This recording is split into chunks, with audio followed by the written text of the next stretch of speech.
আহে এই প্ৰধান শিক্ষক অধ্যক্ষ এইবিলাকেৰে সেইটো নহয় হাইস্কুলৰ হেডমাষ্টাৰ বুলি যেতিয়া ক'ব এটা ভক্তি ভয় সকলো কথা আহি পৰে গতিকে ঊনবিংশ শতিকাৰ শেষৰ পৰা ব্ৰিটিছৰ 20 শতিকাৰ আধালৈকে এনেকুৱা কিছুমান হেডমাষ্টাৰ আছিল আমাৰ হোমেন বৰগোহাঁই যোৰহাটৰ এগৰাকী হেডমাষ্টাৰৰ কথা লিখোঁতে বহুদিন আগতে লিখি গৈছিল মানে সেই কথাবিলাক আজি ভাবিলে সাংঘাতিক লাগে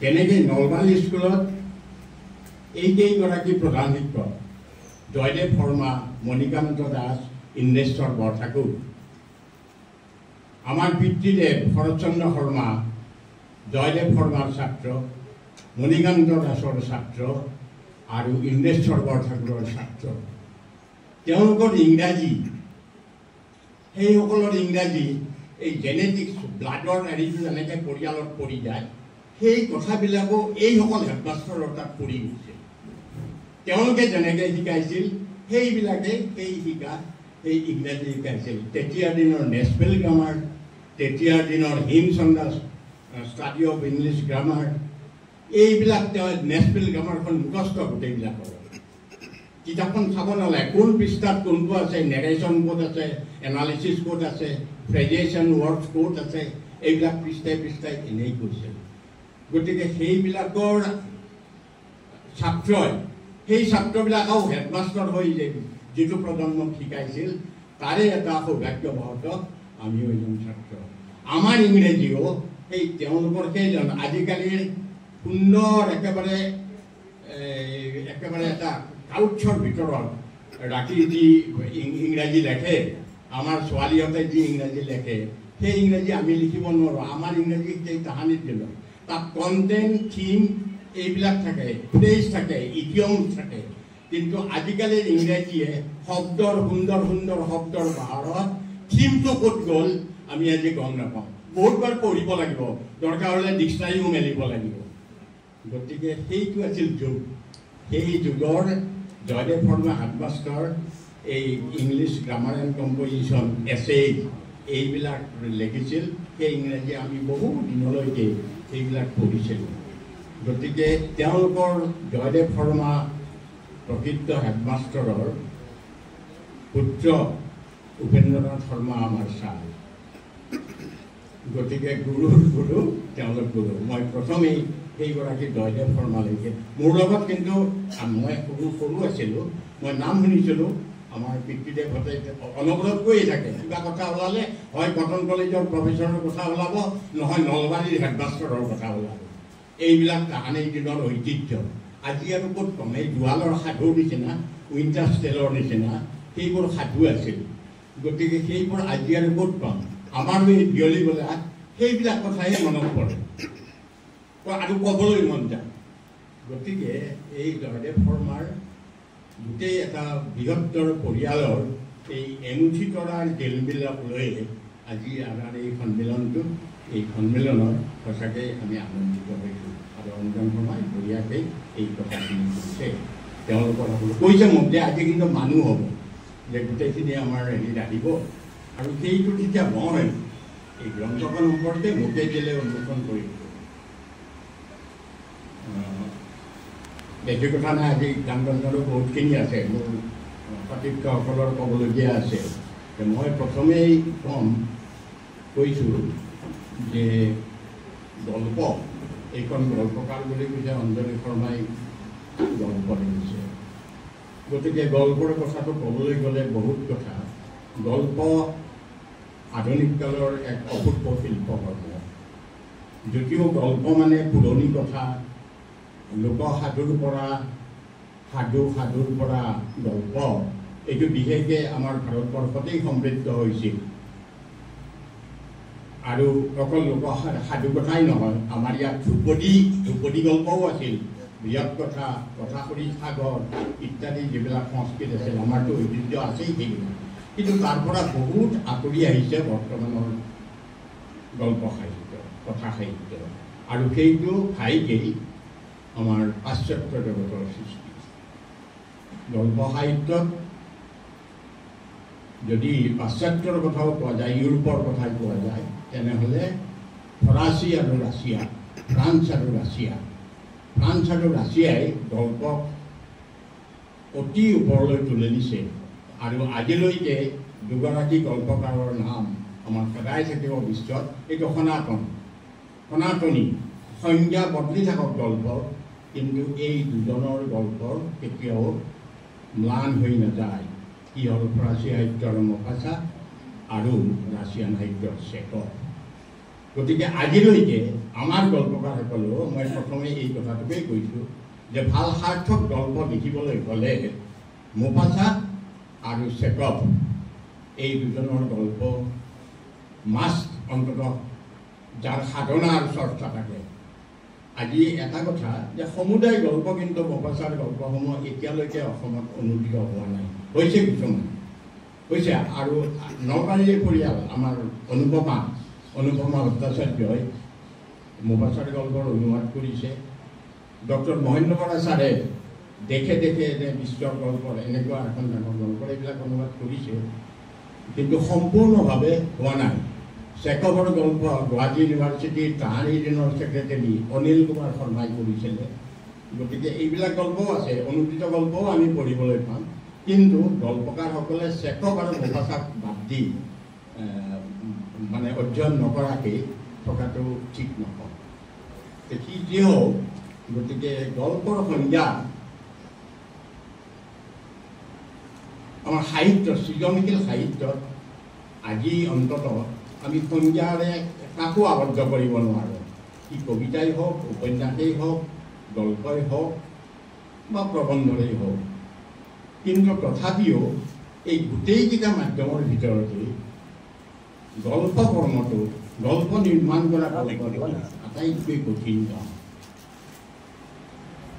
বাকীবিলাকত স্বাধীনতা আছে, সম্পূৰ্ণ স্বাধীনতা আছে। উপন্যাসটো আমাৰ সকলোৰে জীৱনৰ এটা বিভিন্ন দিশ আমি প্ৰকাশ কৰিবলৈ হ'লে উপন্যাসৰে আশ্ৰয় ল'ব লাগে। গতিকে উপন্যাসৰ স্বাধীনতা, তাৰ দিগন্ত বিশাল। কবিতায়ো তেনেকৈ স্বাধীনতা লাভ কৰিবলৈ সমৰ্থ হৈছে, প্ৰবন্ধৰো আছে সেইটো। কিন্তু যদি গল্পৰ কথাটো কওঁ, তেতিয়াহ'লে গল্পই সংজ্ঞা নাথাকিলেও এটা সীমিত সংজ্ঞাৰ ভিতৰত আবদ্ধ হৈ থাকিব লাগিব। এটা মুহূৰ্তৰ কথা, এটা মুহূৰ্তৰ প্ৰেৰণাৰে এটা ছিংগল প্লট, এটা ছিংগল গোটেই সমস্ত জীৱনটো নহয়, জীৱনৰ পৰিক্ৰমাৰ যিকোনো এটা অতি এই জেলমিলেই হওক বা বিঘাতপূৰ্ণই হওক, যিকোনো এটা মুহূৰ্তৰ কথা তাক আপুনি কাহিনীৰ আকাৰত ৰচনা কৰিব লাগিব, তাত ইফেক্ট দিব লাগিব, তাত কৌতূহল থাকিব লাগিব, তাত ঔৎসুক্য থাকিব লাগিব, আৰু সমাপ্তিত এটা বাৰ্তা থাকিব লাগিব। এই গোটেই কথাবিলাক খুব সীমিত শক্তিৰ মাজত বা সীমিত সৃজনশীল কল্পনাক সীমিত অৱস্থালৈ আনি তাৰপিছত তাৰ উপৰিও ভাষাৰ যিটো ইকনমি, এই যিটো মিতব্যয়িতা, এই বস্তুবিলাক ৰাখি গল্প নিৰ্মাণ কৰা সহজ কাম নহয়। সেইকাৰণে যে আমাৰ যিসকলে গল্প লিখি গৈছে, সেই গল্পবিলাক অধ্যয়নৰ মাজেদি আমি এই বস্তুটো পাব লাগিব। গতিকে এই কথাবিলাক মই ক'বলৈ নাযাওঁ, কিন্তু ধৰকচোন এটা কথাই মই কৈছোঁ, এই মোপাছাৰ এই ষ্টৰিটো, নকল হীৰাৰ দ্য নেকলেছ, এইটো আমি সকলোৱে জানো। শেষত গৈ কি হ'ল, নকল হীৰা এটা গৈ এই তাৰ বান্ধৱীয়ে মেটিল্ডাই কি কৰিলে, দিলে কিমান, গোটেই জীৱনটো কিমান হাজাৰ ফ্ৰাংক হেৰি দিয়াৰ কাৰণে তেওঁ ধাৰ কৰি আনিছিল বন্ধুৰ পৰা। সেইডালৰ ঋণ পৰিশোধ কৰিবলৈ হেৰাই থাকিল। তাৰপিছত গৈ শেষত যেতিয়া বান্ধৱীয়ে ক'লে যে তুমি কিন্তু কি কাম কৰিলা, সেইডাল মোৰ নকল হীৰাহে আছিল। এই চিটুৱেশ্যনটোতে পৰিসমাপ্তি বুলি এতিয়া ভাবিছা, আমাৰ সকলোৰে অন্তৰটো গৈ যায়। এগৰাকী সুন্দৰী তিৰোতা যাৰ স্বাস্থ্য নাইকিয়া হৈ গ'ল, বুঢ়ী হৈ গ'ল, সেই 10 বছৰ কাল সেই গোটেই টকাখিনি আকৌ মানে সঞ্চয় কৰি আনি আকৌ সেই বান্ধৱীক পৰিশোধ কৰিবলৈ হীৰাৰ নেকলেছ এডাল কিনি আনি তেওঁক আৰু উভতাই দিব লাগে। তাৰ মাজত যে কিমান মূল্যবোধ আছে নাইকিয়া বোলে হৈ গ'ল হয় যদি আজিৰ সমাজৰ কথা হ'ল হয়, কিন্তু কিমান যে তাত বাৰ্তা আছে এই কথাবিলাকেই হৈছে আচল গল্পৰ মানে কৃতিত্ব, সাৰ্থকতা, নন্দনতাত্ত্বিক উত্তীৰ্ণতা। আজি অঞ্জলি শৰ্মাৰ এই এঙুঠি তৰাৰ জিলমিল এই গ্ৰন্থখন গল্পকাৰ হিচাপে তেওঁ 15টা গল্প তেওঁ ইয়াত সন্নিৱিষ্ট কৰিছে, প্ৰকাশ কৰিছে স্বনামধন্য প্ৰকাশক ৰাজেন্দ্ৰ মোহন শৰ্মা, ডক্টৰ ৰবীন্দ্ৰ মোহন শৰ্মা। আগকথা লিখিছে অৱসৰপ্ৰাপ্ত অধ্যাপক প্ৰাগজ্যোতিষ মহাবিদ্যালয় জিতেন্দ্ৰনাথ ভট্টাচাৰ্য আৰু লেখিকা দুআষাৰ। 15টা গল্প, 60 পৃষ্ঠা, 52 পৃষ্ঠা। নামটো বৰ আকৰ্ষণীয়, এমুঠি তৰাৰ জিলমিল। জিলমিল শব্দটো কাব্যিক আৰু ব্যঞ্জনাময়। নৱকান্ত বৰুৱাচাৰ্যে তাহাৰিতেই নতুন কবিতাত লিখি গৈছিল, ৰাতি জিলমিল, তৰা জিলমিল, আকাশ স্বপ্নৰতা, মানিক তলাৰ খাল, সৰ্বং প্ৰাণ এজ্যোতি বুলি এটা কবিতা। আৰু জিলমিলৰ অৰ্থটো এই উজ্জ্বলতাটোৱেই নহয়, কিন্তু জিলমিলটো ব্লেড আচলতে বালিৰ যিটো চন্দা, বালিচন্দা বুলি কওঁ, এই বালিচন্দাত যেতিয়া দিকপিক কৰি উঠে চিকপিকনি, সেইটোহে আচলতে বোধহয় জিলমিল। তাৰ এটা প্ৰতিশব্দ জলমল হ'ব পাৰে। ভূপেন হাজৰিকাই লিখিছিলে এইটো নতুন নিমাতী নিশা, তাত জলমল কি আছিলে, সৰকীত নাচে জলমল, যিটো এই নতুন নিয়নিৰ তাত জলমল শব্দটো প্ৰয়োগ কৰিছে। গতিকে সেইকাৰণে এইটো বৰ কাব্যিক নাম, ব্যঞ্জনাময় নাম। ইয়াতে মই গল্পকেইটা পঢ়িলোঁ, খুব চুটি প্ৰায় 1.5 পৃষ্ঠা। তেওঁ কিন্তু প্ৰথমে এইটো কথা ক'ব লাগিব যে তেওঁৰ এইটো কিন্তু প্ৰথম প্ৰয়াস, প্ৰথম গল্প গ্ৰন্থ। গতিকে এই জিলমিলখিনি কি কৰিছে, তেওঁ আচলতে এই কিবা 15টা স্মৃতি, বিভিন্ন স্মৃতিৰ, মই কওঁ যে এইখন গল্পতকৈও কেৱল স্মৃতি কাহিনী বা কাহিনীৰ স্মৃতিৰ কেইটামান সমষ্টি, আৰু সেইকেইটাই জিলমিল সমষ্টি। যদি গল্প হিচাপে ক'বলৈ যাওঁ তেতিয়াহ'লে এটা কথা ক'ব লাগিব যে গল্পৰ যিটো তেওঁৰ লেখাৰ যিটো গাল্পিক সংলাপ আছে, গাল্পিক উত্থাপন আছে, গল্প লেখাৰ যিটো সাজ কৌশল, টেকনিক, সেইটো ইয়াত আছে। কিন্তু মূলতঃ গল্প কাহিনীটো তেখেতে সৃষ্টি কৰিব পৰা নাই।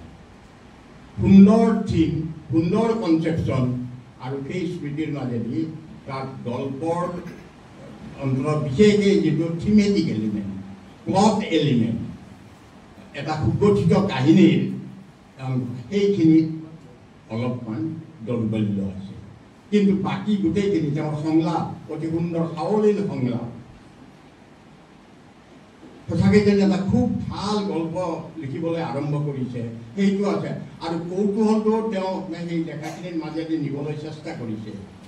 কিন্তু গল্প কাহিনীৰ এলিমেণ্ট, উপাকৰণটো তাত যেন অলপ কম আছে, সেইটো মোৰ অনুভৱ হয়। কিন্তু সেইটো কিয় হৈছে তেওঁ প্ৰথমেই কৈছে, আৰু তাৰ কাৰণে মই যদি কওঁ যে তেওঁ এটা বৰ সুন্দৰ কথা লিখিছে। ইউনিভাৰ্চিটিৰ পৰা আহোঁতে, ইউনিভাৰ্চিটিত যেতিয়া পঢ়ে, দ্বিতীয় গল্পটো মই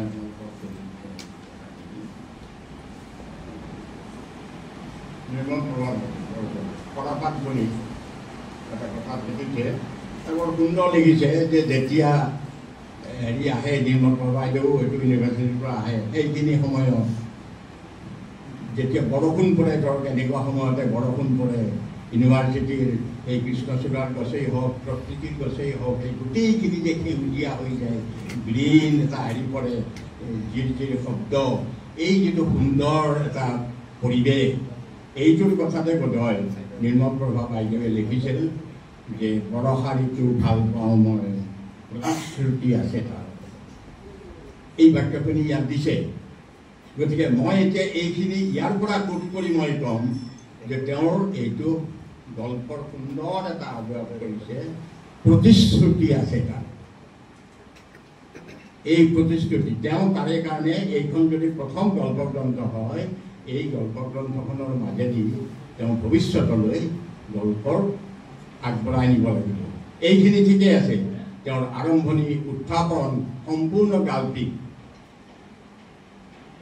শেষৰ কথাখিনিৰো হয়তো কিন্তু তাত যিখিনি গল্পৰ এলিমেণ্ট দিব লাগিব সেইখিনি হয়তো তেওঁ এই প্ৰতিশ্ৰুতিত ৰৈ আছে বৰষাৰীটো ভাল পাওঁ মই প্ৰতিশ্ৰুতি আছে তাত জয়ন্ত হাজৰিকাৰ গীত গতিকে এই প্ৰতিশ্ৰুতিটো আমি এতিয়া পাবলৈ এমুঠি তৰা জেলমেলৰ পাছত আশা কৰিম অঞ্জন শৰ্মাই কৈছিলে মোক যে তেওঁ এনেহে লিখিছে এইটো গতিকে এইটো আৰু এটা হেৰিহে সেইটো নহয় এতিয়া মই দেখিছোঁ গ্ৰন্থখনৰ মাজত প্ৰতিশ্ৰুতি আছে তেওঁ লিখিব লাগিব আৰু তাৰ কাৰণে তেওঁ অধ্যয়ন কৰিব লাগিব আৰু মই আৰু বেছি কথা নক'বলৈ হেৰি হৈ গৈছে এটা কথা মই ক'ম যে অসমীয়া সাহিত্যত এতিয়া এই গোটেই বহুখিনি ক'বলৈ গ'লে জোনাকীৰ পৰা বেজবৰুৱা আৰু শৰৎচন্দ্ৰ গোস্বামীয়ে যদি আৰম্ভণি দিলে তাৰপিছত আবাহন যুগত গল্প এটা নতুন বহল ৰূপ ল'লে তেতিয়াৰ দিনৰ পৰিস্থিতি বা পৰিৱেশত ৰমা দাসৰ গল্প চাৰিকে আৰম্ভ কৰি আব্দুল মালিকহঁতেও তাতেই আৰম্ভ কৰিছিল গতিকে তাৰ পিছতে আমি আৰু এটা আমি দিশ ৰামধেনুৰ সময়ত আবাহন যুগৰ গল্পই এটা আমাক ইনফ্ৰাষ্ট্ৰাকচাৰ দিলে যিটোৱে ৰামধেনু যুগত এই বহল আধুনিক সময়ত যদিও পলম হৈ গৈছে মাৰ্ক জন ফ্ৰয়েড ডাৰউইন পাশ্চাত্যৰ যিবিলাক দৰ্শন সেই দৰ্শনৰ আধাৰত সুন্দৰ সুন্দৰ গল্প ৰামধেনুক লেখা হ'ল আৰু সেই ৰামধেনুৰ গল্পৰ সমৃদ্ধিয়ে আমাক নতুন ৭০ দশকমানৰ পাছৰ পৰা আৰু এটা নতুন অৱস্থালৈ লৈ আহিলে এইটো হৈছে আমাৰ দিগন্তত প্ৰসাৰিত হৈছে সমস্ত কথাৰে আমি আৰু দৰ্শন ইজিম বাদ এইবিলাকলৈ নহয় বাস্তৱ ৰূপত যিবিলাক কথাবিলাক আমাৰ মাজত জীৱনত ঘটি থাকে সেইবিলাক লৈ আজিৰ গল্পই এটা বেলেগ ষ্টেজ পাইছে আৰু তাতেও আৰু এটা কথা যে মহিলাসকলৰ গল্প মই নিজেই জানো মই ভুক্তভোগী মই অভিজ্ঞ যে আজি ২০ বছৰ কালৰ আজি যদি একবিংশ শতিকাৰ এই ২৫ চনলৈকে মহিলাসকলৰ গল্প সাহিত্যৰ যিটো ধাৰা এইটো বুজিবলৈ হ'লে এটা অনুষ্ঠান আমি পাতিছিলোঁ ২০০৭ চনৰ পৰা ভৱানী শৰ্মা চুটিগল্প প্ৰতিযোগিতা তাত বহু মহিলাৰ গল্পৰ গ্ৰন্থ আমি পাওঁ আৰু সেই গ্ৰন্থবিলাকৰ ইমান উৎকৰ্ষ আছে তাত ইমান মানে আছে যে এখন গ্ৰন্থক দিবলৈ হ'লে মানে চিলেক্ট কৰিবলৈ হ'লেও আমাৰ ৰিভিউৱাৰসকলে ভাবিব লগা হয় গতিকে এতিয়া বহুত উচ্চ স্তৰলৈ আহিছে আমাৰ বিশেষকৈ মহিলাসকলৰ যিটো দৃষ্টিভংগীৰে যিটো টেকনিকেৰে আৰু যিটো গল্প গাঁথনিৰে বৰ্তমান সময়ত আগবাঢ়ি গৈছে এইটো অৱশ্যে এইটো ঠিক যে ৰামধেনু আৰু আবাহনৰ সেইটো বস্তু নাই মই তুলনা কৰা নাই কিন্তু সাম্প্ৰতিক কালত চুটিগল্পই মহিলাসকলৰ হাতত এটা নতুন ৰূপ যেন ল'বলৈ ধৰিছে বা লৈছে এইটো এটা গৱেষণাৰ বিষয় আজি যোৱা ২০ বছৰৰ বা ২৫ বছৰৰ মহিলাসকলৰ গল্পৰ এটা গৱেষণা হ'ব লাগে আৰু তেতিয়া দেখিবলৈ পাব ইয়াত এটা বৈচিত্ৰ্য আছে ইয়াত এটা বিশিষ্টতা আছে বৰ্ণাঢ্য গুণ এটা আছে গতিকে তাৰে ভিতৰত যে আজি আমি এখন গ্ৰন্থ উন্মোচন কৰা মানে অসমীয়া সাহিত্যলৈ আৰু সাহিত্যৰ বুৰঞ্জীত আৰু এখন নতুন গল্প গ্ৰন্থৰ সংযোজন হ'ল গুৰুত্বপূৰ্ণ কথা। ইয়াক সন্তানৰ তুল্য, লেখিকাৰ কাৰণে সন্তানৰ তুল্য। কিমান কষ্ট, কিমানখিনি কথা চিন্তা আছে। অকল কল্পনা সৃজনীয়ে নহয়, তাক আকৌ গ্ৰন্থনা কৰি গ্ৰন্থৰ ওপৰত আজি আমাক এনেকুৱা অৱস্থাত দিবলৈ হ'লে ইয়াত বহুত কথা থাকে। সেই চেষ্টা সেইটো নিশ্চয় সন্তানৰ মৰমৰ নিচিনাকৈ। গতিকে এই গ্ৰন্থই আজি মহিলাসকলৰ সেই গল্প গ্ৰন্থবিলাকো অঞ্জলি শৰ্মাহঁতৰ ব্লাডত এই যেনেকৈ ব্লাডৰ বংশগত হেৰিটো থাকে, দিনটো থাকে, তেওঁলোকৰ বংশগত দিনত চিয়াহী আছে, স্বজন শক্তি আছে, কল্পনা আছে, কলম আছে প্ৰত্যেকজনৰ হাততে। সেইকাৰণে আজি তেওঁ যদিও নেলেখা বুলি কয়, তেওঁ স্মৃতিৰ কিছুমান টুকুৰা, ভাৱৰ টুকুৰা তেওঁ এৰিব পৰা নাই। বৰ সাৱলীল ভাষাত কথাখিনি লিখিলে। কি অনুগল্পও নহয়, ঠিক গল্পৰ আকাৰো লোৱা নাই, যতীন দুৱৰাৰ কথা কবিতাও হোৱা নাই, কিন্তু তেনে এটা মাজতেই স্মৃতি টুকুৰাৰ সমষ্টি স্মৃতিৰ কাহিনী হিচাপে মই গ্ৰন্থখনক অভিহিত কৰিব পাৰোঁ। সেইকাৰণে তেখেতে আগবাঢ়ি যাওক, ইয়াতে শেষ হ'ব নালাগে। আৰু অঞ্জন শৰ্মাক দেখিছে, এতিয়া গুৱাহাটী আলোচনা তেওঁ এজন প্ৰবীণ চক্ৰধাৰী, তেওঁ আমাৰ মাজত আছে। গতিকে গোটেই পৰিয়ালটো আছে, এলিজা বাইদেউহঁতটো আছেই।